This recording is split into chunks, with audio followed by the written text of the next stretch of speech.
Hello, कैसे आप सभी लोग। द पॉलिटिकल मास्टर में एक बार फिर से आप सभी का स्वागत है। आज इस वीडियो में क्लास 11 के इतिहास के मोस्ट इम्पॉर्टेंट क्वेश्चन आंसर करने वाले हैं, जो वार्षिक परीक्षा 2024 और 25 के लिए बेहद महत्वपूर्ण है। इस वीडियो से बाहर एक भी क्वेश्चन नहीं आएगा। अगर अभी तक आपने इतिहास में कुछ भी नहीं किया है, सो यकीन मानिए दोस्तों, अगर आपने ये वीडियो देख लिया और पूरी तरीके से एंड तक देख लिया तो गारंटी से कहता हूँ कि इससे बाहर क्वेश्चन नहीं आएंगे और आप हिस्ट्री में 80 में से 80 नंबर ला सकते हैं यदि आपने ये पूरी वीडियो देख ली। तो चलिए इस वीडियो को शुरू करते हैं। तो सबसे पहले क्वेश्चन की तरफ बढ़ते हैं। सबसे पहला क्वेश्चन है कि सामंतवाद शब्द निम्न जर्मन शब्द से निकला। तो सामंतवाद जो है वो किस शब्द से निकला, वो है जर्मन के फ्यूड शब्द से निकला है। उन सभी छात्र छात्राओं से मेरी विनती है जो इस वीडियो को पहली बार देख रहे हैं और चैनल पर नए हैं तो चैनल को जरूर सब्सक्राइब कर दीजिएगा और बेल आइकन को भी प्रेस कर दीजिए, क्योंकि आपका एक सब्सक्राइब हमें बहुत अधिक प्रोत्साहित करता है। फ्रांस के राजाओं का अपने प्रजा के साथ जुड़ाव किस प्रथा के कारण था? उस प्रथा का नाम है वेस्लेज। सामंतवाद के अंतर्गत अभिजात वर्ग का घर कहलाता था मेनर। नाइट को अपनी सेवाओं के बदले लॉर्ड से मिलती थी, तो उसे लॉर्ड से क्या मिलती थी? तो फीफ मिलता था। क्या मिलता? फीफ। सामंतवाद के अंतर्गत कुशल योद्धाओं का वर्ग कहलाता है, तो कुशल योद्धाओं को वर्ग कहलाता है नाइट्स। चर्च द्वारा कृषक से लिया जाने वाला कर, वार्षिक कर टीथ क्या है? तो वह उपज का 10वां भाग। 529 ईस्वी में इटली में स्थापित मठ था, तो इटली में स्थापित मठ का नाम था सेंट बेनेडिक्ट। बरगंडी का प्रसिद्ध मठ 910 में स्थापित था, उसे कुलीन। भिक्षुओं के वे समूह जो मठों में रहना पसंद नहीं करते थे कहलाते थे फ्रायर। क्या कहलाते थे? फ्रायर। तीसरे सामंती वर्ग में शामिल थे, तो तीसरे सामंती वर्ग में शामिल थे किसान। कृषिदास अथवा बंधक किसान कहलाते थे सर्फ। राजा द्वारा लगाए जाने वाले प्रत्यक्ष कर टैली से मुक्त थे किसान। सामंती काल में प्रत्येक शिल्प या उद्योग का संगठन कहलाता है श्रेणी या गिल्ड। फ्रांस के बड़े चर्च कहलाते थे कैथीड्रल। कृषकों ने विद्रोह किया, तो कृषकों ने विद्रोह किया उपरोक्त सभी। फ्रांस का बालक शासक था, तो फ्रांस का बालक शासक था लुई 13। वर्तमान में इंग्लैंड में प्रशासनिक प्रणाली है राजतंत्र। वर्तमान में तो हालांकि वर्तमान में अब क्या है, तो वर्तमान में अगर हम बात करें तो वहाँ पर लोकतंत्र है।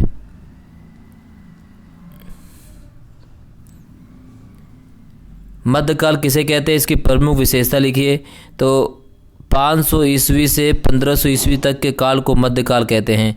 इसकी दो विशेषता है कि मध्यकाल में चर्च बहुत ही शक्तिशाली संस्था थी और इस काल में सामंतवाद का उदय हुआ। सामंतवाद ने यूरोप के राजनीतिक और आर्थिक जीवन में महत्वपूर्ण भूमिका निभाई और मध्यकाल में कोई केंद्रीय सत्ता नहीं थी, इसलिए इसे अंधकार युग भी कहते हैं। तो मध्यकाल को अंधकार युग भी कहा जाता है क्योंकि इसमें कोई केंद्रीय सत्ता नहीं थी। वाइकिंग लोग कौन थे?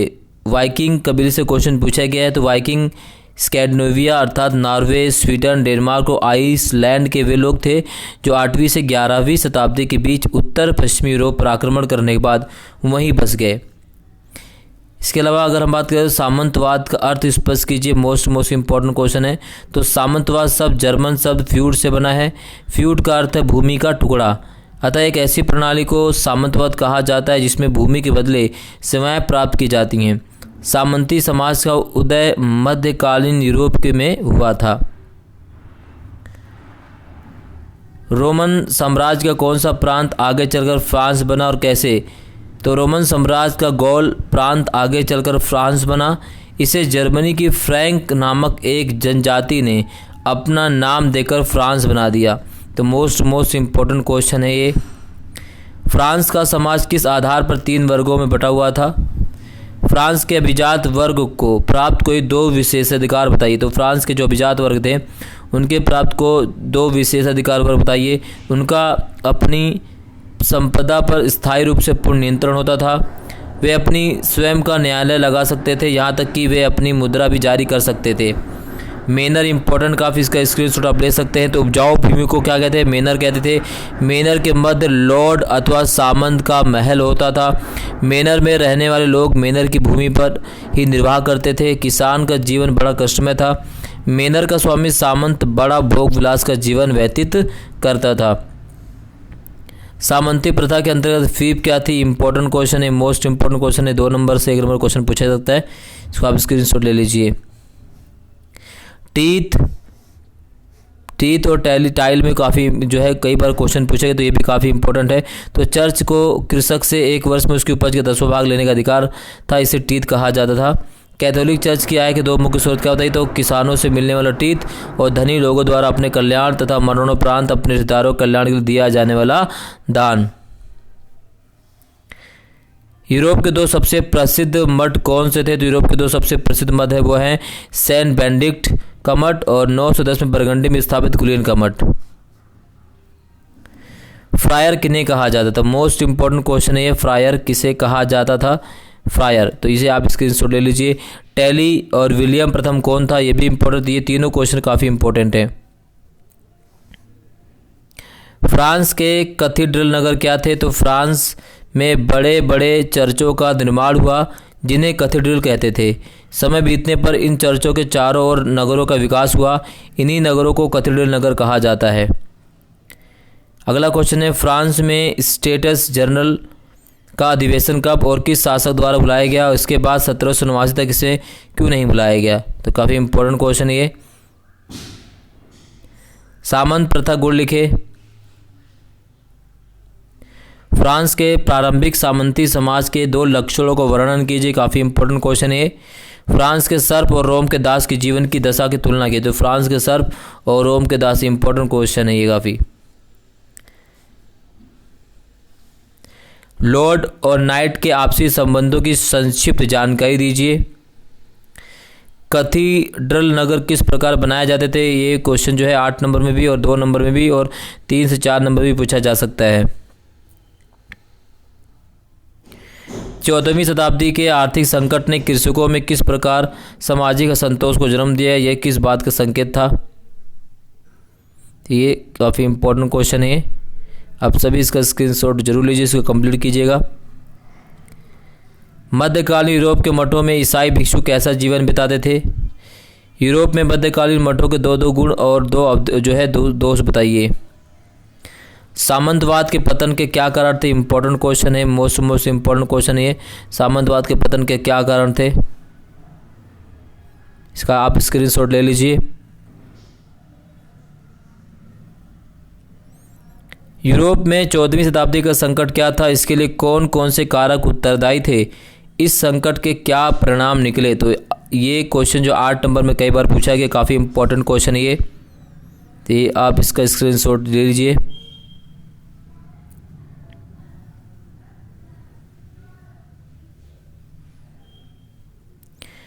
रेनेसा का शाब्दिक अर्थ है पुनर्जन्म। कोलंबस अमेरिका कब पहुंचा था? 1492 में। वास्को डी गामा भारत कब पहुंचा? तो 1498 ईस्वी में। यूरोप में सबसे पहले विश्वविद्यालय कहाँ स्थापित हुए? इटली में स्थापित हुए। रेनेसा कालीन इटली का सबसे जीवंत बौद्धिक नगर था फ्लोरेंस। मध्यकालीन यूरोप में सबसे अधिक प्रभाव था किसका? चर्च का। आयु विज्ञान विश्व के उसके लेखक थे अल राजी। सूक्ष्म परीक्षण के लिए मनुष्य के शरीर की चीर फाड़ करने वाला पहला व्यक्ति था ऑन्ड्रियस वेसिलियस। द्वीपाइटा नामक लोकप्रिय चित्र बनाया किसने? माइकल एंजेलो ने। फ्लोरेंस के भव्य गुंबद का प्रारूप निम्न वास्तुकार ने प्रस्तुत किया, तो वह है फिलिप्पो ब्रुनेलेसी। पहले छापेखाने का निर्माण किसने किया? Johannes Gutenberg. द प्रिंस नामक पुस्तक के लेखक हैं निकोलो मैकियावेली। महिलाओं को शिक्षा प्राप्ति के लिए प्रेरित की किसने? कसांद्रा फेदेल ने। मांटुआ राज का शासन करने वाली महिला थी इसाबेलिस्ता। कौन थी? इसाबेले देस्ता। चर्च की बुराइयों के आलोचक थे टॉमस मोर, एरेसम्स, मार्टिन लूथर, उपरोक्त सभी। प्रोटेस्टेंट सुधारवाद के प्रवर्तक थे मार्टिन लूथर। यूटोपिया के लेखक थे टॉमस मोर। कोपरनिकस के सूर्य केंद्रित सौरमंडल सिद्धांत को लोकप्रिय किसने बनाया? तो केपलर ने। गुरुत्वाकर्षण का सिद्धांत निम्न वैज्ञानिक की देन है न्यूटन। गतिशील विश्व के सिद्धांतों की पुष्टि गैलीलियो ने अपने निम्न ग्रंथ में की, वह है दी मोशन। पेरिस में अकादमी ऑफ साइंस की स्थापना हुई 1673 ईस्वी में। रेनेसा अथवा पुनर्जागरण से क्या अभिप्राय? इंपॉर्टेंट क्वेश्चन है, जरूर कीजिएगा इसको। पुनर्जागरण यूरोप के किस देश में सबसे पहले आरंभ हुआ और क्यों? काफ़ी इंपॉर्टेंट, ये भी 2 नंबर क्वेश्चन पूछ सकता है। पुनर्जागरण की विशेषता बताइए। छापे खाने के आविष्कार किनको समझा जाता है और यूरोप में पहली छपी पुस्तक कौन सी थी? धर्म सुधार आंदोलन से क्या अभिप्राय है? यथार्थवाद क्या है? 2 नंबर क्वेश्चन पूछे यहाँ से। माइकल एंजेलो और बुआनारोती कौन था? इटली की कला के क्षेत्र में इसका क्या योगदान था? मार्चिसा इसाबेला दी एस्ते कौन थी? धर्म सुधार आंदोलन के मुख्य उद्देश्य क्या थे? धर्म सुधार आंदोलन में मार्टिन लूथर के योगदान की चर्चा करें। ये इंपॉर्टेंट क्वेश्चन है।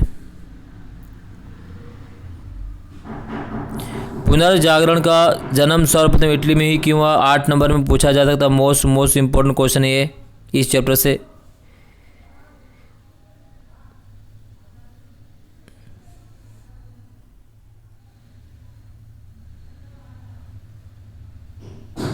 नेक्स्ट, धर्म सुधार आंदोलन के क्या परिणाम निकले? सामाजिक परिणाम, राजनीतिक परिणाम, वाणिज्यिक तो व्यापार को प्रोत्साहन, राष्ट्रीय भाषा साहित्य प्रसार। काफ़ी इंपॉर्टेंट क्वेश्चन है ये। तो ये इंपॉर्टेंट क्वेश्चन की सीरीज हमने जो दी है इसमें वही क्वेश्चन शामिल किए जहाँ से आपके परीक्षा में सवाल पूछे जाएंगे। तो इस चीज़ को लेकर, हमारे प्रयास को लेकर एक लाइक, एक शेयर, कमेंट तो बनता ही। चैनल पर नए तो जरूर सब्सक्राइब कीजिएगा। पश्चिमी देशों के अधिकांश उपनिवेशों की राजभाषा थी अंग्रेजी।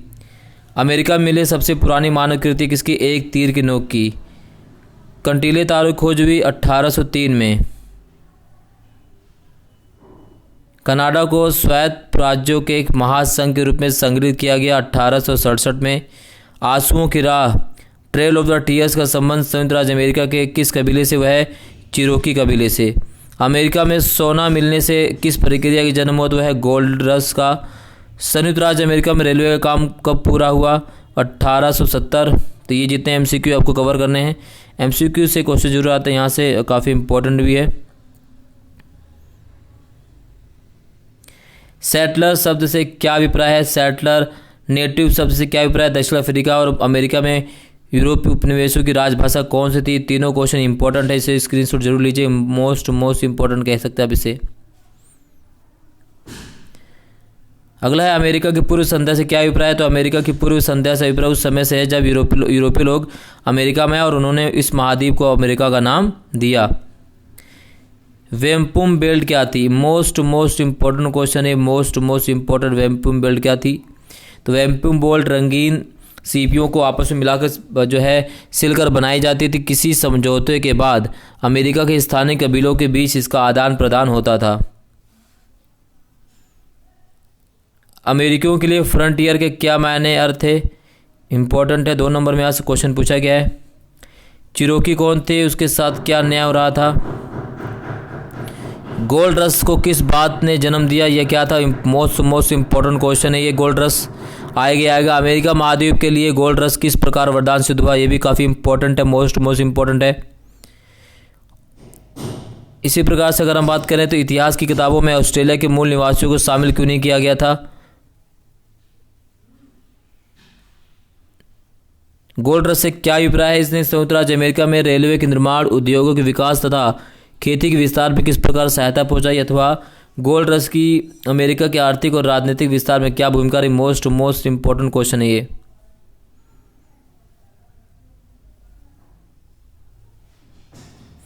चलो next, the great Australian silence क्या थी? इसने ऑस्ट्रेलिया के मूल निवासियों की संपत्ति, संस्कृति तथा परंपराओं को पुनर्जीवित करने में कैसे सहायता पहुंचाई?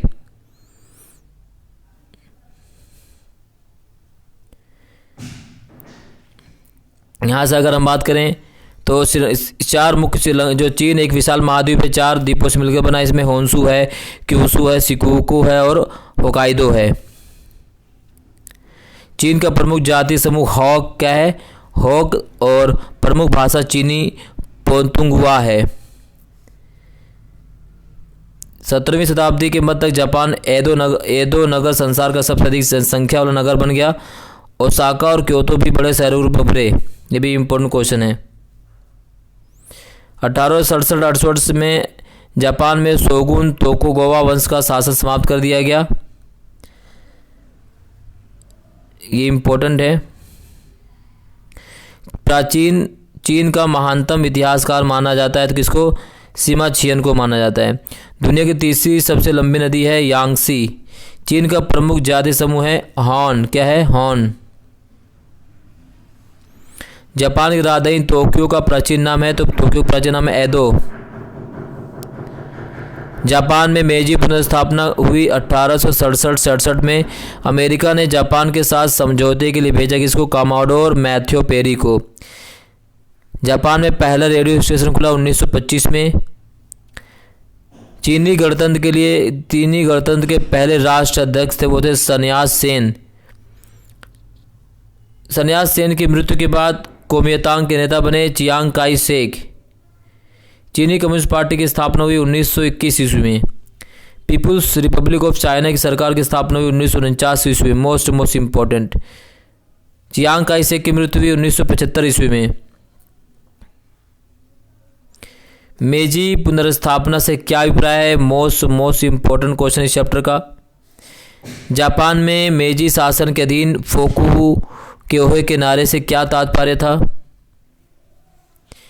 सम्राट व्यवस्था से जापानी विद्वानों का क्या अभिप्राय था? मेजी शासन के अधीन किए गए कोई 2 सैनिक परिवर्तन बताओ। मोस्ट इम्पोर्टेंट क्वेश्चन है ये। चीन में बक्सर विद्रोह कब हुआ? इसका क्या महत्व था? इम्पोर्टेंट क्वेश्चन है ये काफ़ी। चीन में गणराज्य की स्थापना का संक्षिप्त वर्णन कीजिए। तो चीन में 1911 में मांचू शासन के पतन के बाद गणराज्य की स्थापना हुई। इसकी घोषणा 1 जनवरी 1912 को की गई। नानकिंग को इसकी राजधानी बनाया गया। डॉक्टर सन्यास सेन इस गणराज्य के राष्ट्रपति बने। चीन में आगे की ओर बड़ी छलांग, ग्रेट लीप फॉरवर्ड से क्या अभिप्राय है? ये क्यों विफल रही? ये मोस्ट इम्पोर्टेंट क्वेश्चन है ये। चीन की सर्वहारा संस्कृति क्रांति क्या थी? चीन में प्रचलित कंफ्यूशियसवाद की विचारधारा क्या थी? इंपॉर्टेंट क्वेश्चन है काफ़ी ये। सन्यास सेन के 3 सिद्धांत मोस्ट इम्पोर्टेंट क्वेश्चन है। वह राष्ट्रवाद, गणतंत्र, समाजवाद। चियांग काई शेक कौन थे? उन्होंने महिलाओं को कौन कौन से 4 सद्गुण अपनाने के लिए प्रेरित किया? चीन को एकीकृत करने के प्रयासों के बावजूद कोमितांग असफल रहा, क्यों? लॉन्ग मार्च क्या था? इसका क्या परिणाम निकला? इंपॉर्टेंट क्वेश्चन है काफ़ी। लॉन्ग मार्च क्या था? इसका क्या परिणाम निकला? 1911 की चीनी क्रांति के परिणामों और महत्व की चर्चा कीजिए। आधुनिक चीन का संस्थापक किसे माना जाता है? उनका तथा उनके सिद्धांतों का संक्षिप्त जो है परिचय दीजिए। ये इंपॉर्टेंट क्वेश्चन है। 3 से 4 नंबर क्वेश्चन पूछा जा सकता है।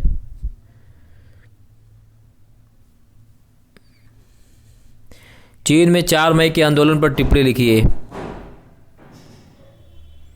मेजी पुनर्स्थापना से पहले की वे अहम घटनाएं क्या थी जिन्होंने जापान के तीव्र आधुनिकीकरण को संभव किया? मोस्ट इम्पोर्टेंट क्वेश्चन है।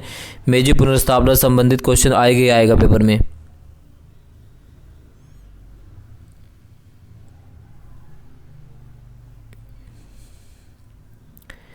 जापान में मेजी शासन के अधीन अर्थव्यवस्था का आधुनिकीकरण किस प्रकार हुआ? उद्योगों के विकास का पर्यावरण पर क्या प्रभाव पड़ा? इंपॉर्टेंट क्वेश्चन है काफ़ी ये।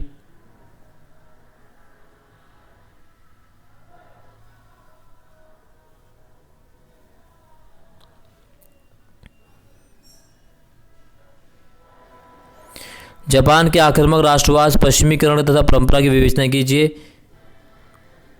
चीन में साम्यवादी व्यवस्था की स्थापना कैसे हुई?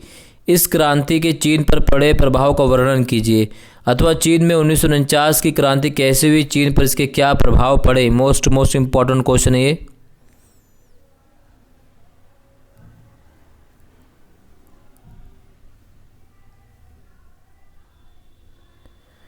चीन में 1978 से शुरू होने वाले सुधारों के विभिन्न पहलुओं की चर्चा कीजिए।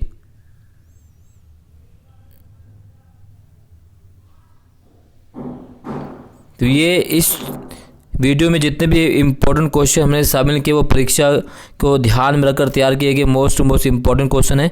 आई होप ये वीडियो आपको पसंद है। अगर पसंद है तो लाइक शेयर कमेंट जरूर कीजिएगा। चैनल पर नए हैं तो चैनल को जरूर सब्सक्राइब कर दीजिएगा। बेल आइकन को प्रेस कर दीजिए। बहुत बहुत धन्यवाद। जय हिंद।